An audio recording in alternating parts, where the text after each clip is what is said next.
All plants other than the bryophytes, that's the hornworts, the liverworts, and the mosses, are vascular plants. The other technical name for that is tracheophytes, because they contain tracheate cells for water and mineral conduction and structural support. That the tracheate cells allow for the formation of specific types of tissue that you probably already associate with plants: stems, roots, and leaves. So those specific structures are only actually present in vascular plants. So the first type of vascular plant that we'll talk about is the seedless vascular plants, and these were the ones that were probably like the earliest types of vascular plants. There's two phyla in the seedless vascular plant category. That's the Lycopodiophyta and Pteridophyta. The Lycophytes, or phylum Lycopodiophyta, used to be much larger. If you look back at Earth's fossil record, you'll see these almost tree-sized and much more common across the landscape. Today, they're relatively rare. There's just about 1,000 species, and they tend to be really small. In fact, they're so small that many times people confuse them with mosses.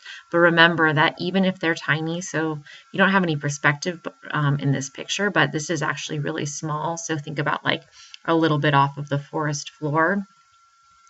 And so at first glance, many people think these are mosses, but remember that if you look closely, if you were to get up close at these little tiny leaves, so these leaves again are really small, probably smaller than the tip of a pencil, or not a tip of a pencil, but the eraser of a pencil.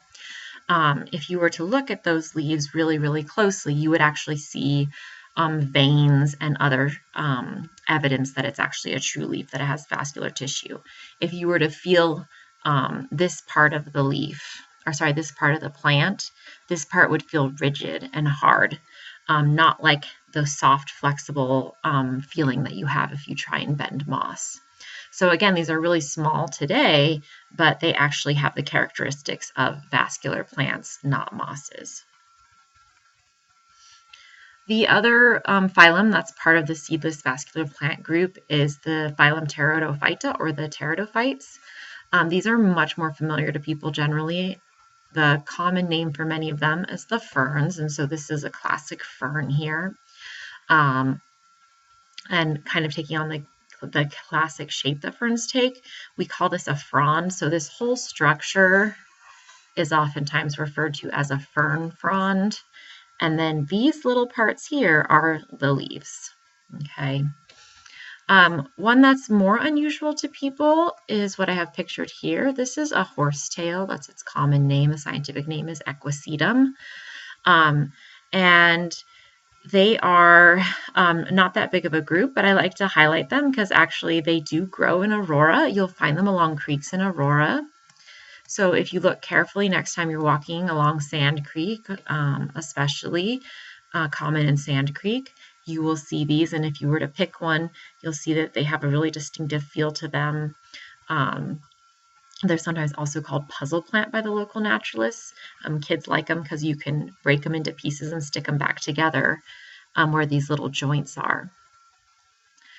So notice that in both of these pictures, we're seeing something indicated about the requirements for the seedless vascular plants. Equisetum, or horsetails, only found along creek beds or ponds in our region and elsewhere. And then if you look at this fern, notice in the background you see like a mossy forest floor.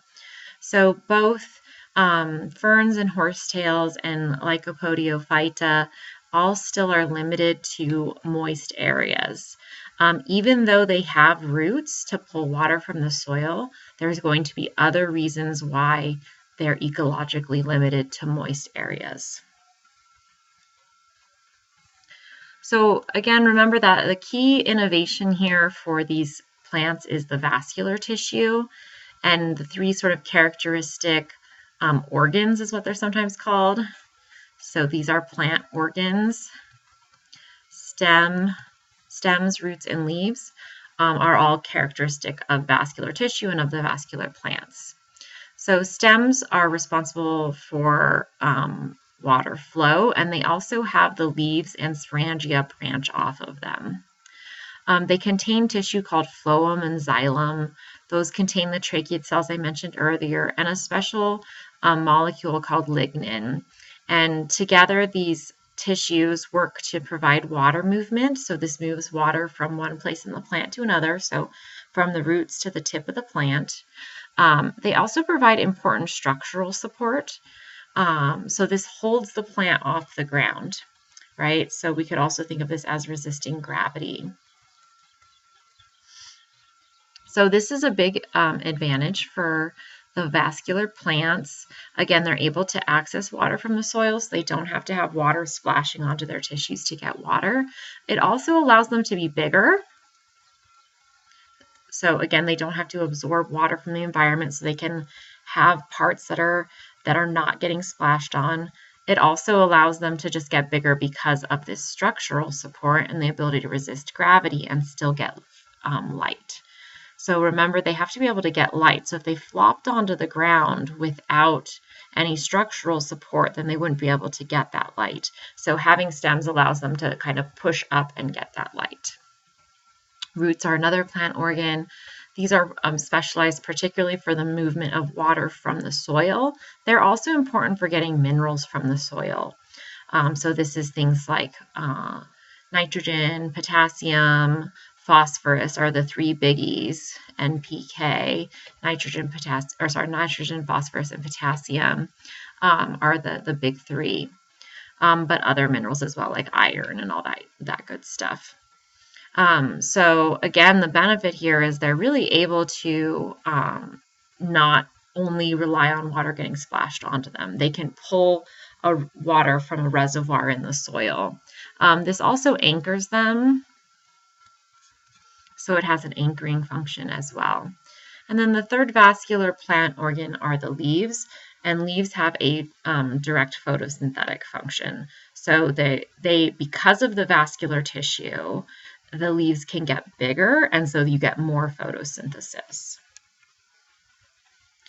So the function of leaves, again, is to collect sunlight, and so the bigger the leaves are, the greater the surface area for the plant to capture sunlight. The Lycophytes, this really ancient type of seedless vascular plant, has the simplest type of leaves, and these leaves are called lycophils or also microphyls, which means small leaf.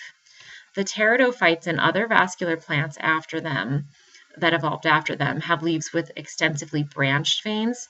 These are called euphylls or megaphylls because they're able to get larger. So if I just kind of sketch this, a lycophyll is really small and it has a single vein that runs through it. Whereas a euphyll, which that term means true leaf, these are much larger, and if you look closely at them, you'll see that they have veins running not just down the middle, but throughout the tissue. This allows the veins to bring water to this whole structure. In this little leaf with that central vein, the water has to move from that central vein to the rest of the leaf. So it can't get any bigger because that central vein can't reach further away than that. But by having these branches, the leaves can get bigger. And again, the larger the size, the larger the amount of photosynthesis because of the larger amount of sunlight that can be captured. So we think that this branched veining structure within megaphylls actually evolved from branched stems. So we'll take a look at that. So again, here's the lycophyll or the microphyll, a leaf with a single unbranched vein. Here's a euphyll, or a megaphyll, with a single vein and several veins running off of that single central vein. And so how did that evolve? Well, we think it evolved from a branched stem structure. And what maybe started to happen was there started to be thicker central stems, and this left smaller stems that came off of it. And then tissue was retained around those stems. If you were to sort of make a comparison to animals, if we think about digits, you have animals like us that have digits that are all separate, but you have animals like ducks or, maybe you're familiar with certain types of dogs that actually have webbing there. And so there's a switch in genetic switch that can allow for material to be left in between these different parts. And so we think something like that maybe happened with the evolution of leaves, where they made tissue that connected this as a mutation, and that was beneficial for increasing the amount of photosynthesis that was occurring. Vascular plants have some other important innovations other than just the vascular organs. These all relate to conserving water, most of them do. I'll mention one that doesn't. So first of all, there's a waxy cuticle. So if I were to look at a leaf, and this is a micrograph of that, but what I'm seeing is like a leaf like this, right?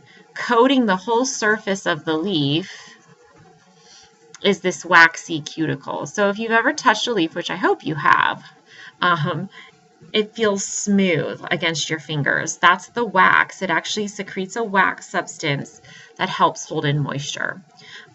So it's like putting lotion on your skin. If you take a look at lotion, a lot of lotions have, for example, beeswax or paraffin or some kind of wax compound in them that helps hold the moisture in. So the wax is one of the components of that cuticle. The other component of that cuticle, in addition to the wax, is a compound called cutin. And cutin has the added function of helping to protect from pathogens. So the wax is holding water. The cutin is kind of helping things like fungi or bacteria invade into the leaf tissue. So in fact, plants get infectious diseases too. This is helping prevent that. And then the other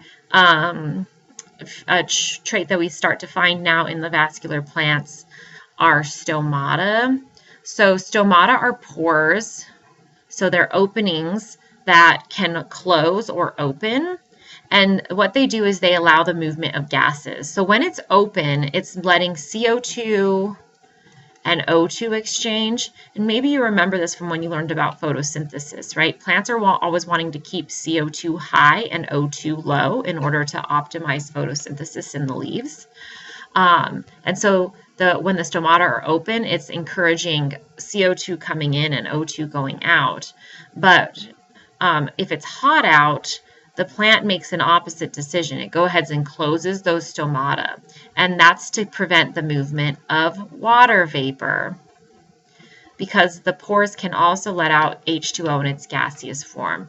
And so the stomata can actually close and hold in that water vapor. And so that helps them not lose a bunch of water on a hot day.